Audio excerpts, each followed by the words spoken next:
வெற்றியைப் போலவே ஒரு தோல்வியும் நல்லதடி. வேப்பம் பூவிலும் சிறு தேன் துளி உள்ளதடி. குற்றம் சொல்லாமல் ஒரு சுற்றம் இல்லையடி.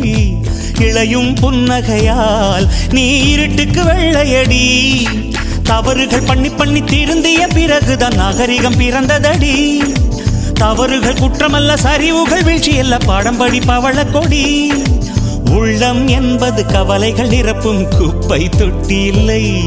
உள்ளம் என்பது பூந்தொட்டியானால் நாளை துன்பமில்லை. புயல் மையம் கொண்டால் மழை மண்ணில் உண்டு. எந்த தீமைக்குள்ளும் சிறு நன்மை உண்டு. ஓ